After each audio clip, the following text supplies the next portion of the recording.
नमस्कार, good morning, सुप्रभात। मैं विकास कुमार कुशवाहा आप सभी का अपने यूट्यूब चैनल में बहुत बहुत स्वागत करता हूं। चलिए आइए कुछ ही मिनटों में हम लोग पिछले 24 घंटे का सभी क्षेत्रों को जान लेते हैं। जी हाँ, समाचार के सभी पहले शुरुआत करते हैं भारतीय समाचारों से।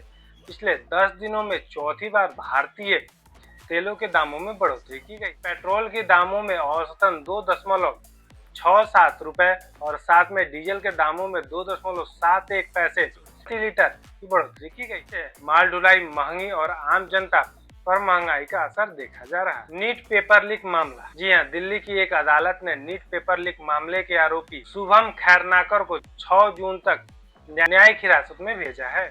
सीबीआई ने कोर्ट से बताया कि शुभम खैरनाकर परीक्षा से पहले भी प्रश्न पत्र के लीक में सक्रिय रूप से शामिल था। पुरस्कार समारोह। जी आज भारत के उपराष्ट्रपति श्रीमती द्रौपदी मुर्मू आज राष्ट्रपति भवन में पद पुरस्कार समारोह में शामिल लेंगी और भारत के कई महत्वपूर्ण हस्तियों को सम्मानित भी करेंगी। पश्चिम बंगाल का फाल्टा सील पर पुनः चुनाव हुआ। जी हाँ, इस चुनाव में बीजेपी के शिवांशु पांडा ने बहुमत हासिल करते हुए लगभग 1 लाख से वोटों के अंतर से इसे जीत लिया। अंतर्राष्ट्रीय संबंधों संबंधी समाचार जान लेते हैं। जी हाँ, अमेरिका के विदेश मंत्री मार्को रूबियो भारत आए हुए हैं, जहाँ पे दिल्ली में हैदराबाद हाउस में वो भारत के विदेश मंत्री श्रीमान एस जयशंकर से मुलाकात की और संयुक्त प्रेस वार्ता में उन्होंने कहा कि अमेरिका के अलग देशों के साथ सामरिक संबंध हो सकते हैं, लेकिन इसके बाद भी भारत से रणनीतिक संबंधों पर किसी प्रकार का असर नहीं पड़ेगा। ट्रंप का लाइव कॉल। जी हाँ,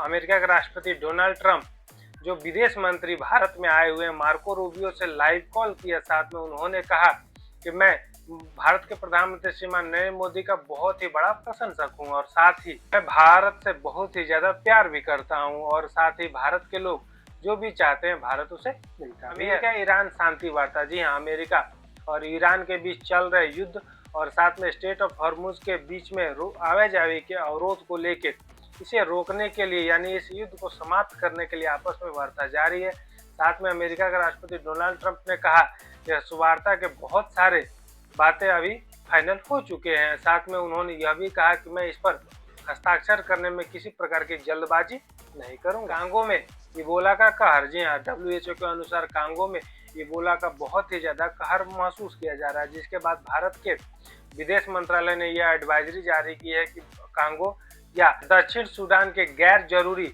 यात्राओं से बचा जाए। अब आते हैं खेल संबंधी समाचार में जान लेते हैं। जी हाँ, अल्ट्रा इनिंग्स में भारत का शानदार प्रदर्शन। भारत ने इंटरनेशनल एसोसिएशन ऑफ अल्ट्रानर्स में 24 ओवर एशिया एंड ओशियाने चैंपियनशिप में 5 पदक जीतकर नया इतिहास रच दिया। अब आते हैं आर्थिक अपडेट संबंधी समाचार जान लेते हैं। जी हाँ, अमेरिका और भारत एक बहुत ही बड़े व्यापार समझौते की तरफ अग्रसर है, जिसमें मार्को रूबियो और भारत के विदेश मंत्री इस बात पे बहुत ही ज्यादा ध्यान से चर्चाएं कर रहे हैं। फेडरल रिजर्व दरों में बढ़ोतरी। जी हाँ, ईरान, अमेरिका और ईरान युद्ध और साथ में वैश्विक स्तर पर तेल की आपूर्ति में कमी हो जाने के कारण वैश्विक वित्तीय बाजारों में महंगाई की दरें बहुत ही ज्यादा बढ़ चुकी हैं। इस वित्तीय बाजारों में यह अनुमान लगाया जा रहा है कि 2026 के अंत तक अमेरिकी फेडरल रिजर्व अपने ब्याज दरों में बढ़ोतरी कर सकता है।